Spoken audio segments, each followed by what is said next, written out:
You're listening to WCAT Radio, your home for authentic Catholic programming. Hello everyone, good morning America and good evening Africa, where it is in the evening now in Africa, where it's in the morning in America. This is WCT Trumpet for Life Protection, and I'm Peter Kahama. Welcome today as we'll be discussing abortion across the world. We're going to bring to you different statistics of abortion in different years and the situation as to why abortion is still carried on. We shall look some of the regions and some of the countries which have been doing abortions as to why, what are the reasons these people that have been doing abortions in those countries. And probably there might be the same reasons as to why we are doing abortions even here in Africa or even in America and some other different places here on earth. So this is WCT, and welcome on our session of Trumpet for the Protection of Life. So abortion across the world, which is going to bring before you statistics which indicates that only in 2014 about 54 million abortions were performed across the world, and slightly under half were more dangerous abortions, which were really risking both the mother and the unborn baby. This spirit of killing children, this spirit of murdering the unborn babies has long-rooted roots, which we want to find out through this year as to why people are doing abortion. So around one pregnancy in 5 across the world is terminated by an elective abortion. So from 2010 to 2014, over 35 abortions were performed per 1,000 women aged from 15 to 40 and to 44 years. So abortion statistics are difficult to establish, especially because many abortions are performed and are termed to be illegal. That means they are not allowed in many places and in many countries. And the reason behind this, it's naturally and profoundly known that abortion is murdering and abortion is killing. So still it appears to be immoral, illegal, and not acceptable. But for what reasons people are doing abortions, that's another question. So we have what is now called the right to abortion, and the push back toward this right across the world. But the statistics indicates that the right to abortion is still limited in more than 2/3 of all the countries here on earth. And we are informed that in most countries abortion is only legal under exceptional circumstances. For example, when the woman's life is in danger, or when the physical or mental health of the mother or child is under threat. And these are the circumstances we say they have been there since the foundation of the world, that people would say, like we were reading, I think, in one of the books, which was 3 Shooters, One Husband, I think. In that book, the writer was discussing again about the issues of the danger women come or goes, a woman can go through during from conception to the delivery. And for the Nigerians, for them, it used to be termed that it's better for the water to overflow in the pot than the water to break the pot. That means if the life of the mother is seriously going to be, and it has been proven the life is going to be in danger, so it's better for the mother to remain than the kid to kill the mother. It has been there in the culture of different places, and I think this has been there since times memorial. So the communities and the culture has been always thinking that if the pregnancy is endangering the life of the mother, who probably already have other children to take care of, then it's going to risk her life, and the other kids are going to miss the love from this mother.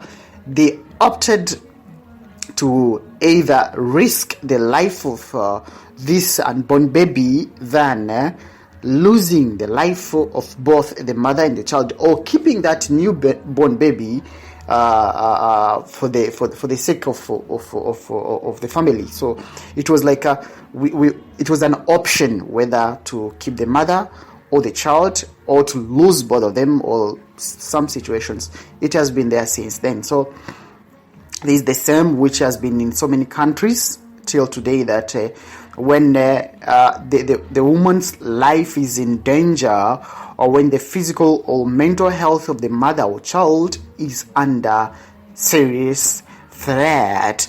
And the problem is today whether this is really applicable in the very same sense, or some additional meaning has been added into the same. Because do we really have a dhara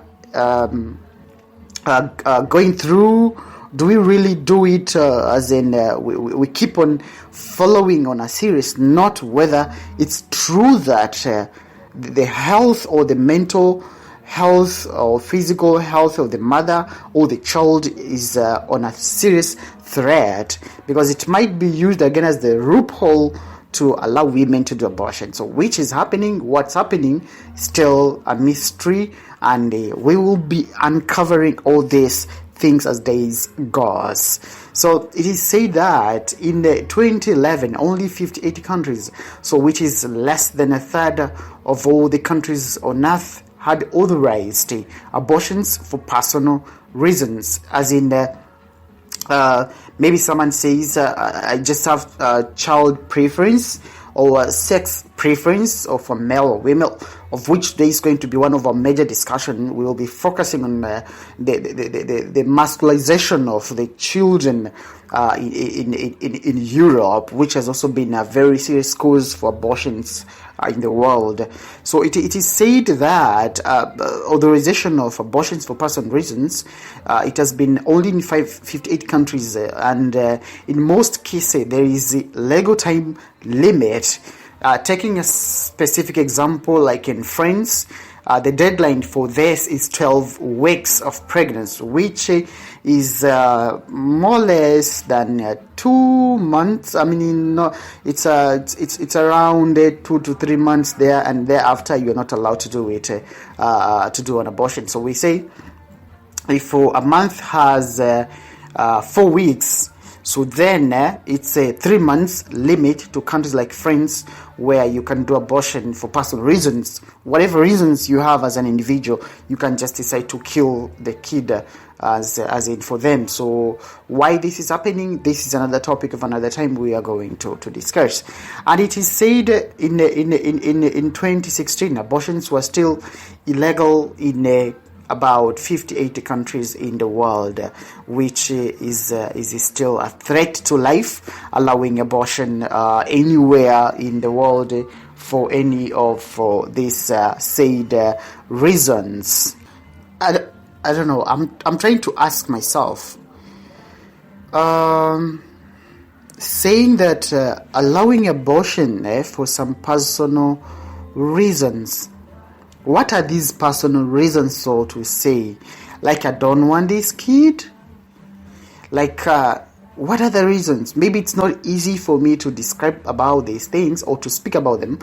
Though I think maybe we need to get a panel of people where we are going to discuss with them, as in why people have reasons to do abortion. Maybe let me try to guess.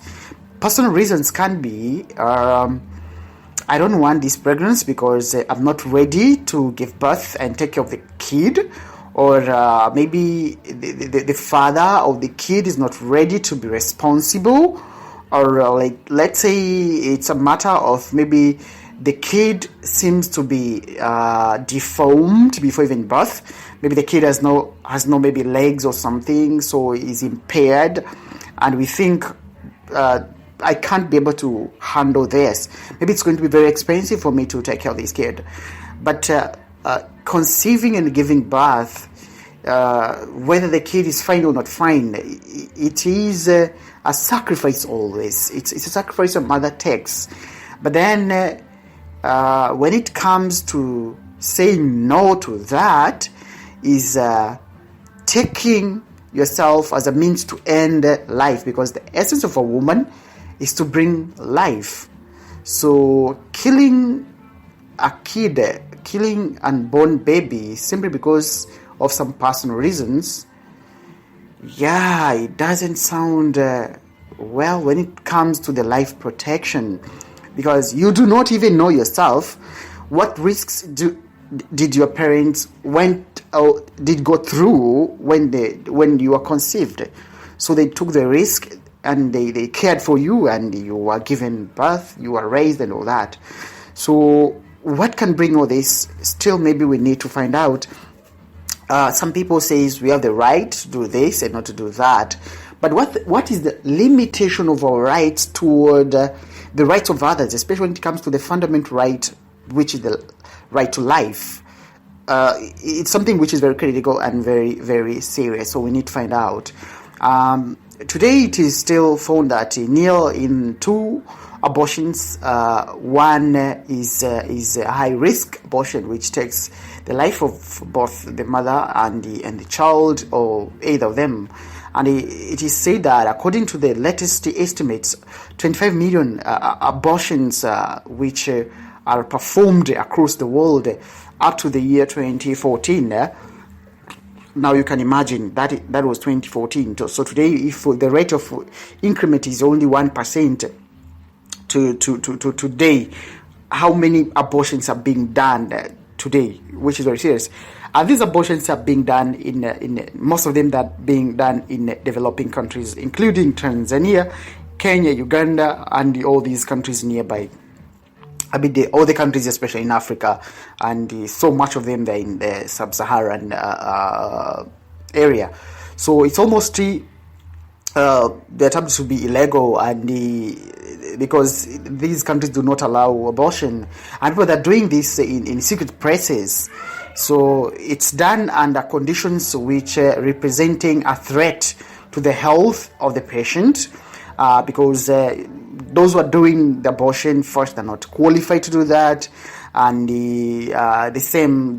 there's no adequate hygiene, and also most of them they come to do this when they are already on the late stages of delivery, as the pregnancy has already matured for delivery.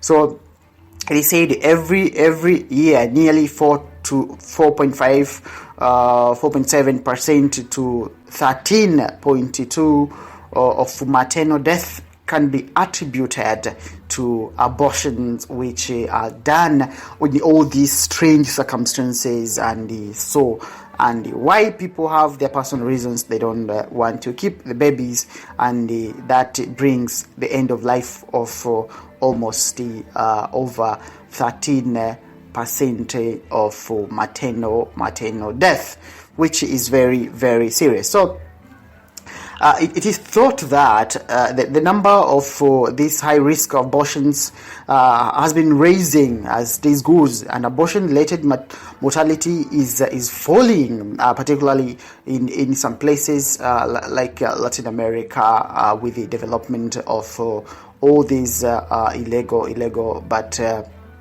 medical abortion. So we see the question of abortion has different aspects. We have the issue of the law allowing it. We have the issue of the facilities to be present and similar things. But for us, our focus is abortion totally, whatever is being included there in their own. It's a threat to the life, whether it means whatever the case, except when it is so necessary. Maybe it has really been seen that now the woman is struggling and she cannot even deliver the kid or something of that nature. It may be one of the reasons we say, okay, people are doing this abortion for some good reasons or something, because There is no justifiable reasons, only when it has to serve the life of the mother. And we see the critical situation where the woman is facing. So still, this is a discussion we are expecting to have later, whether we have any ground we can say that abortion can be done to protect the life of the mother, or some other reasons of that nature. So you have to remember that in certain countries, especially in America, in Asia, where there is strong preference for sons, women also abort if the foetus is a girl. And this is going to be our discussion today, that why abortion is done in a preference of sex or preference of gender. That parents, they do not want this gender. They do not want to have a kid who is a boy, or they want a kid which is just a girl. And for that reason, once they go through ultrasound, they realize it's not a gender they wanted, then they go for abortion. So we are going to discuss about this in our discussion today. And this is WCT Voice of Africa. Welcome to our discussion again as we are proceeding.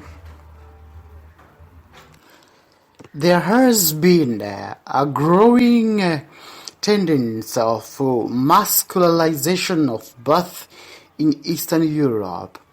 And when we talk of Eastern Europe, what do we mean? Eastern Europe count on the countries, including countries like Greek. We also have Slavic, Eastern Orthodox, and the Ottoman culture. Those are the countries which what was so called. These countries, when we talk of European countries, these are the countries which, in fact, they do not really imply of the boundaries. Russia, Belarus, Ukraine, Romania, and Moldova. Moldova is one of the countries which is not so much known to many people in the world, but Russia, it's all known. Belarus, Ukraine, and Romania. Though Romania is more or less so much really influential on earth today as it used to be those days. And it is said that Romanian culture sets itself apart from others in the Eastern European region, just as it shares some elements with them. For example, the legend of Dracula and the Dacian history are unique to Romania. On the other hand, Romanians' Easter egg traditions and folk customs bear some similarities to those nearby countries. So folk customs are not entirely just for celebrations. While most of the residents of the cities dress in modern-day Western attire, many in rural and they still wear traditional dresses. So Roma, or it's also called Getsi, are regarded as outsiders and generally live separated from the rest of the population on the outskirts urban areas. So they too dress in more tradition and the colorful garb. At least this is something small about Romania, one of the very, very influential nation those other days. And if we go back, as we were saying, just to mention these countries, we are also reminded that the notion of saying the Eastern Europe countries or region, it's not something which deals so much with the boundaries, but it's something so much said of geographical, ethnic culture, and the socio-economic connotations. So there are almost many definitions of Eastern Europe, as there are scholars of the regions, and this is what it really meant. So it said that, according to the United Nations paper, adds that every assessment of spiritual identities is essentially a social and cultural construct. So one definition describes Eastern Europe as a culture entity, the region lying in Europe with the main characteristic consisting of Greek, Byzantine, Slavic, Eastern Orthodox, and some Ottoman culture influences. So another definition was also created during the Cold War and used more or less synonymously with the term Eastern Bloc. So a similar definition or names has been formerly communist European states outside the Soviet Union as Eastern Europe. So most historians and social scientists view such definitions as outdated or real gated, and they're not so much in favor of the situation, but they still sometimes used for statistical purposes, as we are trying to do here. So we are saying, as we were checking on the statistics on what we say, the issues of child preferences and masculinization of the children, here the story comes in. According to Christopher Z. Guilmoto and Geraldine Duze, they are saying that sex selective abortion is not so much specific to Asia, and that's why it explains why European countries in the Western Balkans and Southern Caucasus are affected too, although the problem was described for the first time more than 10 years ago. So it's only now that the authorities in these countries and in Europe are starting to show their concern. So the sex ratio at birth is said to be skewed when it exceeds the norm of 1 of 5 boys per 100 girls, as has been the case for more than 20 years. Now it's almost 30 years in China and parts of India. Excess male birth resulting from sex-selective abortion of female fetus is an issue generally associated with the Asia. But prenatal sex discrimination is by no means limited to that continent alone. This is being done everywhere, even in our country, even in our culture, and even everywhere. So evidence of sex imbalances at birth has been found elsewhere and everywhere in the world, and notably in Asia diaspora, but also in several countries of Eastern Europe, where it has so far attracted less attention as the issues of human rights are increasing and personal rights are really expanded without limits and similar things. So people opted to have only children who are either boys or girls, and they opted for abortion. So it is said that for 20 years of excess male birth in certain Eastern European countries, and it has brought into 2 regions of Eastern Europe and the Southern Caucasus and the Western Balkans around Albania.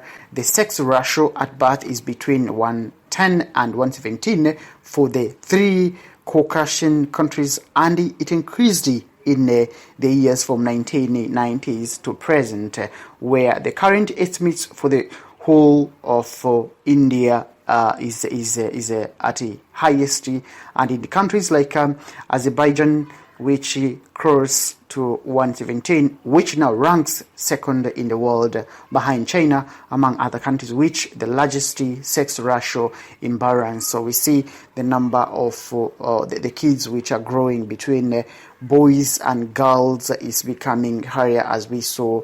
It has exceeded the normal rate of 1 of 5 to 110, and now it has gone to 110 to 117, and people, they prefer so much having male children than female. So in other cluster of countries located in Southeast Europe and Central around Albania, but also including Kosovo, Montenegro, and Western Macedonia, the observation has brought that the levels are lower at around 110 to 111 male birth per 1,000 female ones. So the regularity over time shows that the imbalance is real. though that's not a very, very serious case, so to say, to opt killing this other gender. And why do we have this? What are the challenges? What is causing to have more maybe more boys children than more girls? Is it just by nature, or what are the issues happening, and it results into this killing? So the sex imbalance at birth in Asia, it indicates that the emergence of a sex imbalance at birth was first observed in the early 1980s in Asia. By the middle of 1990s, it had reached 115 boys per 100 girls in South Korea and China, are all the same. So the trend has since reversed in South Korea, falling to a level of 106 today. So this return to normalcy and can be explained by improvement in women's status and by government measures to eradicate sex-selective abortion. So in China, on the other hand, the sex ratio at birth has continued to rise, reaching a level of 110, 120 boys per 100 girls. The problem also has spread to other countries such as Vietnam, where the sex ratio has risen over the last decade to reach 112 in 2010 and 2012, while in Nepal, the region of Kathmandu, especially the same has been witnessed. Though it is said in India, despite improvements in the most affected northwestern states, Punjab, Haryana, Rajasthan, the detail shows that the census of 2011 shows the sex selection has taken hold in several others previously untouched states such as Uttar Pradesh and Maharashtra. Not all Asian countries are concerned, however, it's just to some of the countries. Iran and Thailand, Japan and Indonesia have example have normal sex ratio at birth. So despite pioneering the demographic research, the rising sex ratio in the countries went unnoticed for more than a decade, with some seeing it as an artifact linked to the poor quality of vital records. So not keeping proper records, an important one, it has brought to all these problems. And it's true that these countries have seen major socio-political upheaval since the 1990s due to the dismantling of the socialist system, combined in some cases, as in Kosovo, Georgia, and Armenia, with internal and international conflicts. So yet, while their statistical system have inevitably been disrupted, the latest census in all these countries confirm the increased share of male children, as do the national demographic and the socioeconomic surveys conducted on representative population samples. So understanding the masculinization of births. So the increase in sex ratio at birth is attributed to three factors, and one of them is traditional preference for boys and the access to technologies for prenatal sex selection, mainly ultrasound screening and the abortion. So the compounding effect of lower fertility. So we all see now, because we have technology and people, they can see the kid they have in the womb before even giving birth or something. It has really brought to these challenges and to these problems where it's really seen that people, they prefer having boys and girls only, and they can see before delivering, so they decide to do the abortion. And even the abortion facilities to be around and to be everywhere, it has contributed to this, which people feel like the law does allow. And if the law does not allow in my country, I can even go to another country and do the same. because it's not a crime in the other country, it is a crime in my country, so I can just go and do it in another country. Or rather, even if the country does not allow it, I can do it illegally and whatever means so that I may secure. But again, fertility in Eastern Europe has fallen dramatically since the years 1990s, and in response to the political upheaval and rapidly changing living conditions people have been going through. So with the exceptions of Kosovo, fertility in all the countries of Eastern Europe affected by masculinization of births is below 2 children per woman. If a woman has 2 children, there is a 25% statistical chance that both will be girls. So in the absence of alternative sex selection method or of freak biological phenomenon that alters the sex ratio at birth in these countries. So the imbalance must be due to the abortion of female fetus. So in other words, couples wishing to have at least one son can undergo sex-selective abortion to avoid giving birth to a girl. This does not guarantee success, however, since the next pregnancy will not necessarily be a boy. Either several successive pregnancies and abortions may be precede a male birth, and that is the perception, that's the mind, and this is the pressure behind this masculinization of birth, which cause or pushing for abortion and killing of very many innocent children. So the modern prenatal sex selective methods have become available in Eastern Europe or European countries since the opening of their borders and the development of market economy. Although abortion has been available in most of these countries for many years, often under excellent conditions for hygiene and safety, ultrasound equipment did not exist in the past or was based on obsolete Soviet technology, producing poor quality images that were difficult to interpret when the borders were opened in early 1990s. More advanced equipment could be imported, and private clinics offering reproductive health services for future mothers sprang up across the region. So this is a very, very serious thing. Then here we come and find that the balance must be due to the abortion of sex selection or preference. They also have a statement, they say at least one boy at all cost. So it is said that son preference is the main explanation for the high sex ratio at birth. In most European countries, lower fertility and access to technology do not lead to distortions of this type. In the Western Balkans and Southern Caucasus, however, decades of socialism, which had eradicated many of the most flagrant forms of gender discrimination in society, including employment, in education, and the social political autonomy, did little to reduce inequalities within the family unit. Why should we prefer having a boy than a girl, and why should we allow that? Because we know when we give preferences to boys and not girls, that means we have started discrimination from conception, and we think boys are better than girls, and this becomes the problem. So the family is still based upon the traditional male lineage, and this brings all these problems.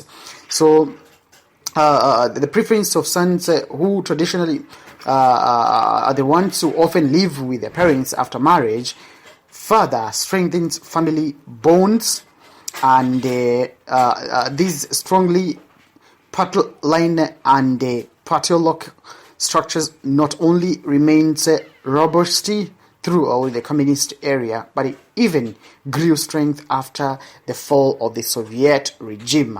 In the ensuing period of widespread upheaval, the rapid withdrawal of state control led to breakdown in solidarity and to mass unemployment that shook the fabric of society. So the family structure was the social institution most resilient to such changes. It provides its members with the guaranteed security, financial support, and housing, and offered a substitute for the shrinking state bodies and the immature market mechanism that were incapable of regulating economic activity during the socio-economic transition period. However, it is difficult to understand why no sex imbalance is observed in neighboring countries which comparable social and historical background and with similar patriarchal values, countries like Northern Caucasus and Central Asia, for example. So, in countries where sex selection is practiced, the probability of having third child tends to double or even triple if the first two are girls, and the sex ratio at birth increases sharply for third births even after exceeding 120 or 1/3. So in the 20,000, the ratio even reached 185 for third birth in America, probably a world record, which we see why America, not America, Armenia has also been one of the countries having this high sex selection. So the countries of Eastern Europe affected by skewed sex ratio are sparsely populated, with a total population of just 23 million, equivalent to that of Shanghai, where the sex ratio at birth is also abnormally high. Asia diasporas are even smaller, so the effect of prenatal sex selection on the future demographic of Europe is hardly comparable with the massive impact of such practices on the Asia giants. Moreover, certain countries such as Albania and Armenia are losing large numbers of young adults, mainly men, who are emigrating to Italy or Russia, thereby attenuating the effect of excess male birth. So the discriminatory practices which we have been discussing, made possible by modern technologies, are viewed as practically normal features of demographic choices in the countries and reveal the true extent of gender inequalities. So we all see when young babies are killed in the name of they are not of certain gender and we need the other gender. This means something is very serious, and as we are pushing for this right of saying everybody has the right to life, then we are killing people contrary to that, where we are pushing for the right of choice, where people, they have choice to do what they want. So at the end of the day, they kill the life of others. So this discriminatory practice are really expanding in these countries, and it will perhaps become even easier to determine the sex of unborn child during a fetal blood test or other preconception method, thus further encouraging sex selection and abortion. So the methods are now at the center of New Europe-wide bioethical debate. In the meantime, Eastern Europe populations are characterized by strong patriarchal values and are testing a system of demographic laissez-faire on a local scale. So governments and civil society have paid little attention to this question, even due to relative ignorance of the problems associated with the skewed sex ratio at birth. So recent efforts to understand the phenomenon stem more from international concern than from local awareness, and have not yet given rise to any practical response in form of campaigns to prevent sex-selective abortions or many and more far-reaching policies to restore gender equality within the family.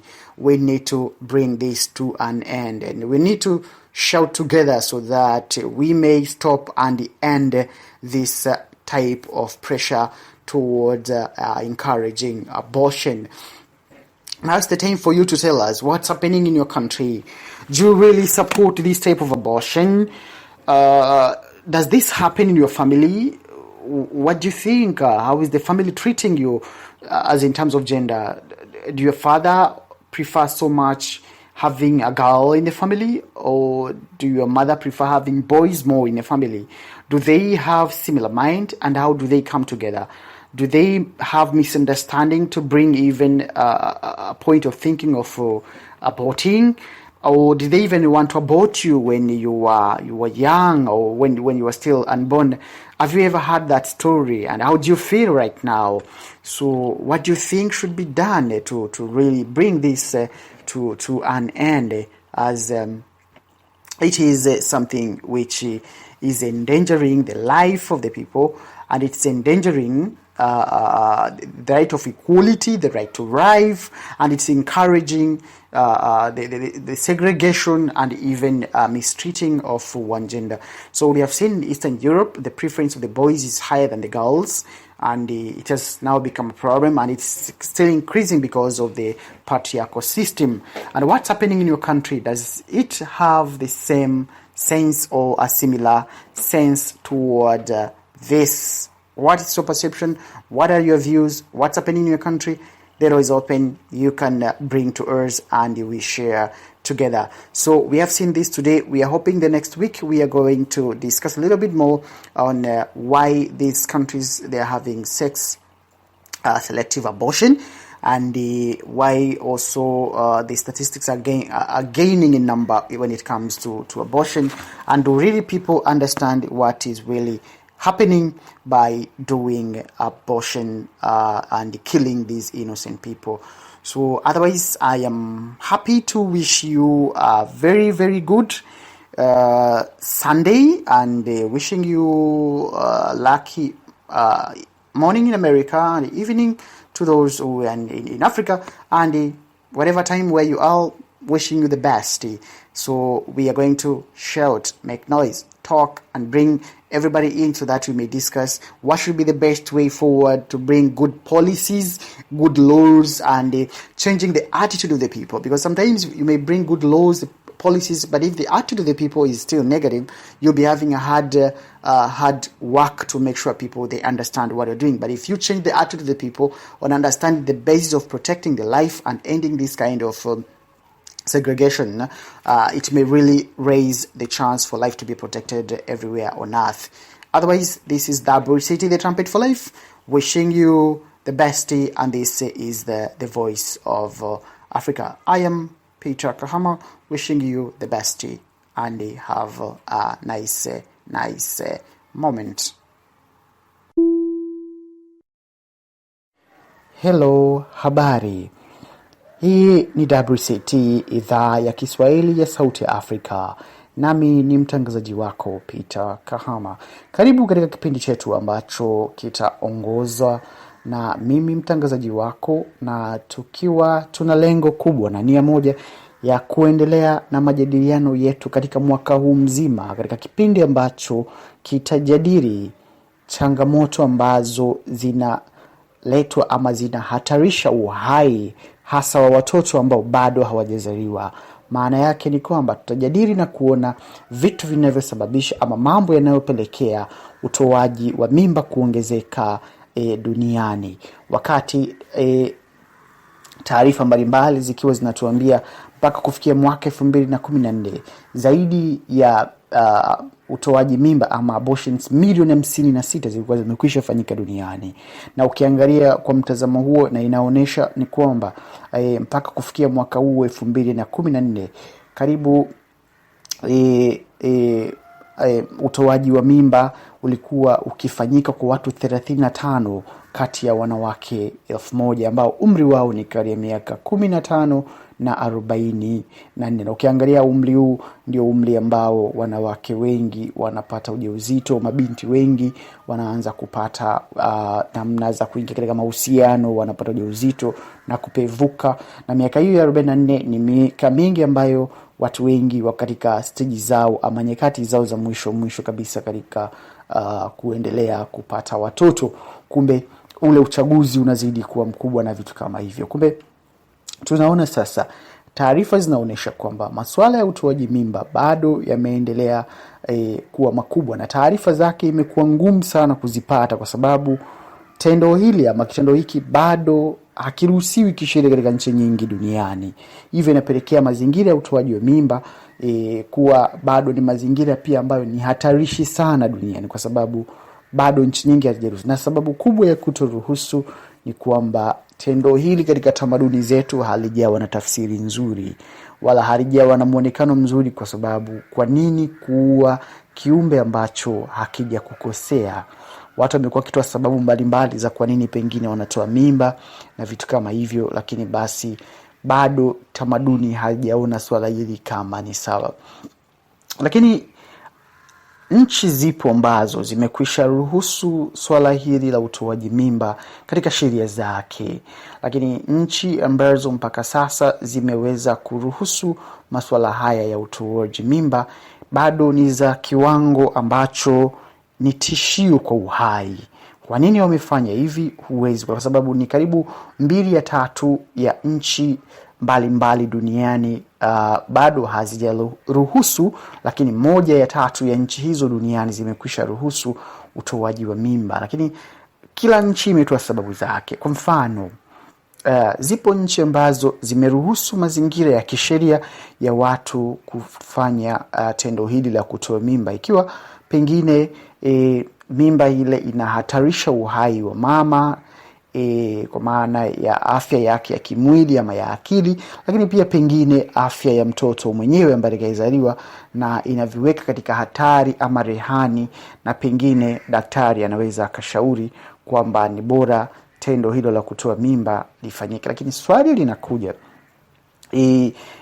ni mazingira yapi yanaweza yakawa na ushahidi upi ambao unasema kweli hapa mama anaweza akaathirika kwa afya yake ya kimwili ama ya kiakili, au mtoto atakayezaliwa inaonekana akiwa na matatizo ya kiafya ama ya kiakili hawezi kuishi? Kwa sababu mbona tunao watu ambao wanaishi wakiwa na mtindio wa akili ama mtindio wa ubongo? Kwa nini huyu mtoto mdogo ambaye hawezi kujitetea yeye auawe kwa sababu tu inaonekana atakuwa na dalili kama hizo? Wakati mwingine watu wanasema swala hili ni rahisi kulisema ikiwa halijakupata, lakini kuua, je, kwako ni rahisi kuliko kitu kingine ama ni nini? Ni swala ambalo ni gumu, na ni swala ambalo linapaswa kuangaliwa kwa namna ya pekee kabisa. Kwa hiyo kuna nchi karibu 58 mpaka 70 mpaka kufikia sasa ambazo zimekwisha ruhusu masuala haya ya utoaji wa mimba. Lakini mpaka kufikia mwaka 2011 ni nchi 58 peke yake zilikuwa limeruhusu masuala hayo ya utoaji wa mimba, tena kwa sababu za binafsi, ikiwa na pengine ambalo ndio swala tutakalijadili leo la kuona ni kwa nini baadhi ya watu wanatoa mimba kwa sababu zao binafsi. Kwa mfano, mwingine kuona tu ile mimba aliyopata ama ule ujauzito aliyobeba kwa mujibu wa vipimo vya kisayansi unaonesha kabisa kwamba yeye mtoto aliyembeba tumboni sio wa jinsia anayotaka. Kwa hiyo uchaguzi wa jinsia unafanya yule mtoto aliyebebwa tumboni aweze kuuawa, aweze kutolewa na kusababisha kifo. Na walioruhusu sheria hizi pengine ni nchi kama Ufaransa, ambayo imeruhusu mpaka mwanamke akiwa na wiki 12 za ujauzito anaweza kuamua kutoa mimba hiyo. Wiki 12 ni karibu miezi 3 hivi. Tayari unaona kiumbe kilishaanza kutengenezwa kabisa katika tumbo la mama. Na mpaka kufikia mwaka 2016 nchi 68 zilikuwa bado hazijaruhusu kitendo hiki cha kutoa mimba kisheria. Na ninafahamu mpaka sasa katika sheria zetu za Tanzania, hasa kwenye sheria za makosa ya jinai, utoaji wa mimba bado ni kosa la jinai, ama mama kumuua mtoto wakati wa kujifungua, ama ni kosa linaloitwa infanticide, bado ni kosa la jinai katika nchi ya Tanzania, na baadhi ya nchi zimekwisha ruhusu. Na kumekuwa na mkanganyiko mkubwa katika sheria zetu za ndani na mikataba mingine mbalimbali za kimataifa. Kwa mfano, mkataba uliofanyika kule Malawi na mikataba mingine ambayo inahimiza wanawake kupewa haki ya kutoa mimba ikiwa ni haki yao ya msingi. Lakini unajiuliza swali moja, haki ya kutoa mimba ni haki ambayo inapelekea kuua kiumbe kingine. Hivi hii haki ya kumuua huyu mtoto nayo ilitazamiwa vipi? Lakini ukiangalia kwenye document ama miongozo mbalimbali ya kimataifa, haki ya msingi ya mwanadamu ya kwanza ni haki ya uhai. Sasa inakuwaje haki hii iwekwe katika mikono ya mtu anapojisikia kwamba hahitaji ujauzito ule aweze kutoa mimba? Kumbe leo pengine tutapitia na kuona kwa nini jamii mbalimbali zimekuwa na tabia ya kutoa mimba kwa kigezo cha kuchagua jinsia. Na hii ina maana gani? Maana yake ni kwamba jamii zetu zimekuwa na unyanyapaa mkubwa. Kwa mfano, utaona jamii nyingi za Kiafrika na katika dunia nzima, pengine hasa jamii nyingi za Asia, utaona wengi wanapenda kupata watoto pengine wa kiume kwa sababu ndio wanajua watakao kuwa warithi wa mali zao, ndio watakao kuwa warithi wa mamlaka yao na usimamizi wa familia. Lakini wakipata watoto wengi wa kike, wengi wanaona ni kama wamepata hasara.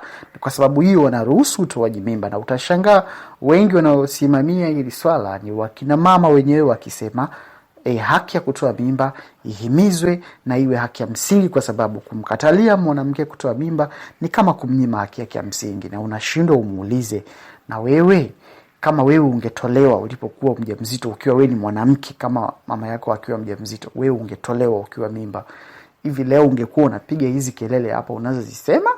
Kumbe wakati mwingine unashindwa, wale waliopaswa kuwa chanzo cha uhai ndio wamegeuka sasa kwa msingi wa mauaji na vitendo hivi vya kinyama kabisa katika maisha ya watoto ama wanadamu, kitu ambacho ni hatari sana. Sasa inaonekana kabisa familia nyingi zimekuwa zinasema tupate mtoto mmoja wa kiume na mmoja wa kike, ama watatu wa kike, watatu wa kiume. Sasa inapoonekana wamekuwa wakipata watoto wa jinsia moja tu, basi inaonekana kila wanapopata mimba, kwa sababu ya maendeleo ya sayansi na teknolojia ya kuweza kujua ama kupata huduma za kabla ya kujifungua ama prenatal care, inasababisha sasa watu wengi waamue kwenda kutoa mimba ama kupima vipimo hivyo vya ultrasound na vipimo vingine kama hivyo, na kuwepo kwa huduma za utoaji wa mimba ili waweze kuona kama watatoa hizo mimba kabla ya wao kujifungua, kitu ambacho kinahatarisha kabisa uhai wa wao.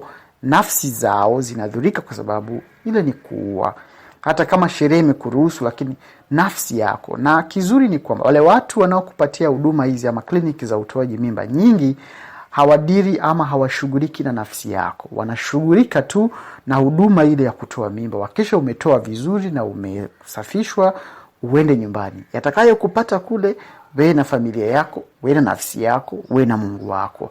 Kitu ambacho sisi kama WCT tumeona ni vema kuleta kipindi hiki cha sauti ya kutetea uhai, ili tujue kina mama wanapata madhara katika nafsi zao, katika mioyo yao, na hata kama watasaidiwa kiafya kutoa mimba na kubaki salama, lakini inawaathiri kwa namna moja ama nyingine, kisaikolojia, lakini pia kiroho, kitu ambacho ndio msingi wa maisha yetu kama wanadamu. Kumbe tutajadili na kuona kwa mujibu wa taarifa mbalimbali inaonesha karibu milioni 25 watu milioni 25 wanafanya matendo haya ya kutoa mimba, na hiyo ni kwa dunia nzima, na inaonesha mpaka kufikia mwaka 2014 zaidi ya watu milioni 25 wamekuwa wakifanya vitendo hivyo, hasa wengi wao wakitoka katika nchi zinazoendelea, ikiwa ni pamoja na nchi kama Tanzania na nchi nyingine za Afrika Mashariki. Kwa hiyo hizi zote zimekuwa zikifanyika kinyume na sheria katika mazingira ambayo ni mabaya, lakini pia na watu ambao hawana ujuzi, na hivi imekuwa kipelekea mama anakufa, mtoto anakufa. Tunapoteza nguvu kazi ya msingi, na baadaye tunasema Bwana ametoa na Bwana ametoa, jina la Bwana libarikiwe. Katika mazingira kama haya, karibu ni vigumu kutumia baadhi ya maneno. Wasemi vibaya ambao walipitia mazingira haya magumu na kujikuta wakitoa mimba ama nini, lakini tunakumbushana kwa sisi wenyewe tusifanye vitendo hivi. Ni bora kutafuta ushauri wa nini cha kufanya kabla ya kuweza kuchukua hatua ya utoaji mimba. Na inaonekana kwamba katika mazingira haya ambayo ni hatari sana kwenye utoaji mimba yamekuwa yakiongezeka na vifo vingi ambavyo vimekuwa vikiongezeka kwenye dunia hii ni pamoja na visa ambavyo vimekuwa vinahusisha utoaji wa mimba. Lakini basi kwa baadhi ya mataifa kumeendelea kuwa na mabadiliko kwa sababu vifo hivyo vimekuwa vikiweza kuwa controlled kwa sababu ya matumizi ya science na teknolojia na vitu kama hivyo, lakini imekuwa ikiongeza sasa vitendo vya utoaji mimba na kuua watoto wadogo ambao bado hawajazaliwa. Sasa unaona kwenye nchi mbalimbali ambazo ziko katika bara la Asia, wao wamekuwa na msukumo mkubwa sana wa kuchagua watoto wa kiume kuliko wa kike. Kumbe wanawake wao wenyewe wamekuwa chanzo cha kuua watoto wa jinsia yao wao wenyewe kwa sababu tu hawataki kuona watoto wa kike wakiwa wengi katika jamii yao. Na unashindwa, hii ni tamaduni ya namna gani? Huu ni utamaduni wa namna gani wa mwanamke kuua mtoto wa kike kwa sababu tu anataka kupata mtoto wa kiume? Ni utamaduni ambao lazima tujiulize, huyu ni roho wa namna gani? Watu hawa wanamwamini Mungu wa namna gani? Na ni kwa nini unafanya hivyo? Lakini hii imepelekea pia kuwepo pia kwa program mbalimbali ambazo zimekuwa zikijaribu kusimamia ili kupunguza masuala haya ya kuua watoto wakiwa tumboni katika eneo hili la Asia. Kumbe Umoja wa Mataifa katika kuangazia harakati za kukabili ukatili dhidi ya wanawake, Umoja wa Mataifa umekwenda nchini India ambako harakati za mfuko wa maendeleo wa Umoja wa Mataifa IFAD umesaidia wakazi wa eneo la Maharashtra kuondokana na tabia ya kutaka wajawazito kutoa mimba za watoto wa kike. Nchini India, wanawake wa jamii ya Maharashtra wakigonga kifaa maalum kuashiria tukio maalum la sherehe, nalo si lingine bali ni uzao wa mtoto. Lakini leo tukio hilo ni la ajabu zaidi kwa kuwa sherehe ni ya kukaribisha kuzaliwa mtoto wa kike. Rupaki Pandurandi Pawar ni mama mzazi ambaye alisema kwamba naitwa Pupali Pandurandi Pawal, naishi Velgano, Karjat na nina umri wa miaka 30. Ujauzito wangu wa pili imejiunga na mtoto wa kike. Nilifurahi sana, hali kadhalika familia yangu. Kijijini kwetu serikali ya kijiji inafurahia uzao wa mtoto wa kike. Awali sherehe kama hizo zilikuwa ni uzao wa mtoto wa kiume na sio wa kike. Tukio la leo limeandaliwa na mradi wa Tejaswini unaofadhiliwa na IFAD na serikali ya India. Mradi umejengea uwezo zaidi ya wanawake milioni 1 kwa kuwa kuwajengea uwezo kifedha na kitamaduni. Hii ni picha halisi ya kitu tunachokisema. Unaweza ukaona taarifa hii ya kutoka website ya Umoja wa Mataifa inaeleza kabisa, na hii ilikuwa ni mwezi wa 11 mwaka 2020, ikionyesha namna ambavyo dunia imekuwa na sura na mtazamo na tabia ya ajabu katika kuona bora kuua mtoto mdogo kwa sababu tu ya jinsia ya kike. Na hii ikisema ni kumpa haki mwanamke ya kuwa huru kufanya kile anachotaka yeye kukifanya ili tu kutetea uhai wake ama vitu vingine kama hivyo. Kumbe huoni hata ni sababu ya msingi ya kuweza kuua katika mazingira kama hayo. Kumbe licha ya sheria za kupinga marufuku uchaguzi wa ujauzito ili kuepusha utoaji mimba za watoto wa kike, bado sehemu nyingi ya nchi ya India kuna watoto wa kike inaonekana ni jambo la kukatisha tamaa, na watu wamekuwa wakinyanyapaliwa, wakinyanyaswa na vitu kama hivyo vimekuwa vikifanyika, kitu ambacho ni cha hatari sana. Unaona, inasemekana kwamba sherehe kama za watoto wa kike ni muhimu sana kwa katika jamii hizi, mfano huko India, kwa sababu zinasaidia kwa njia moja ama nyingine.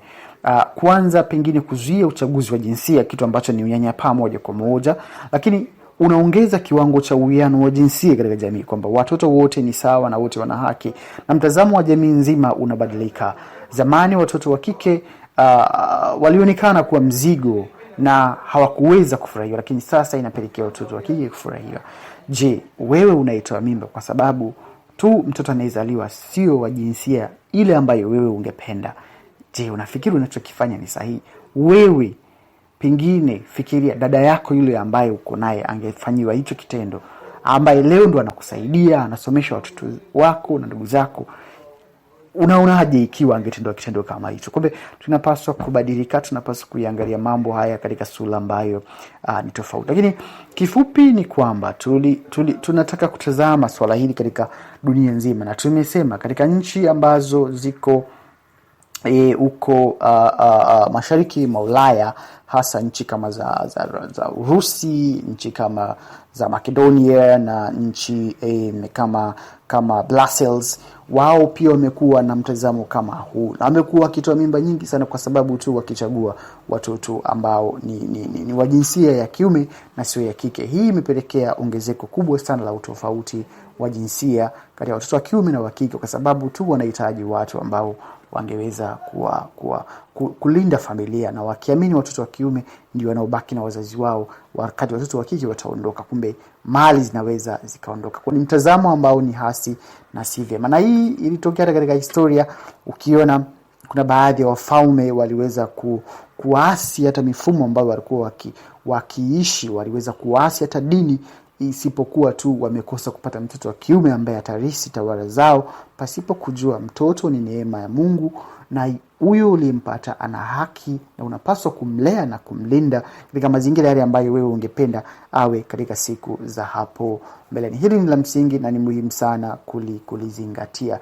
Vinginevyo tutaendelea kuua watoto, kuwatesa na pengine kufanya nafsi zetu ziishi katika maisha ya masoreneko. Tuache kubagua watoto, tuache kuchagua jinsia, tuwapende wote. Wote wako sawa. Tuwalinde na kuwatetea, kwa sababu hakuna ajuaye mtoto gani atafanya nini. Ni jinsi tu ulivyomjengea uwezo ndivyo atakavyokuwa mzuri hapo baadaye.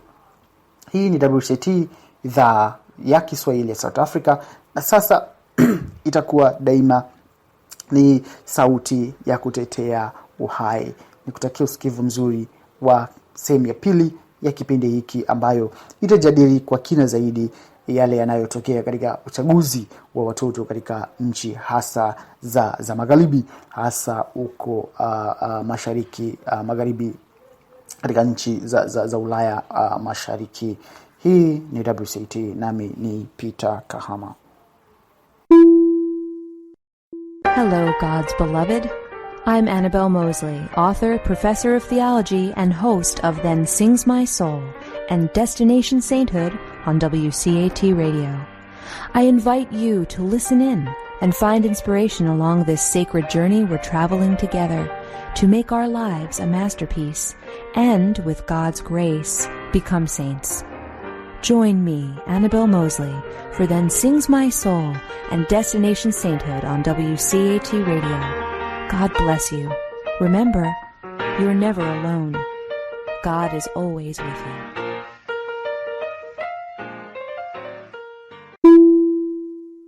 Thank you for listening to a production of WCAT Radio. Please join us in our mission of evangelization. And don't forget, love lifts up when knowledge takes flight.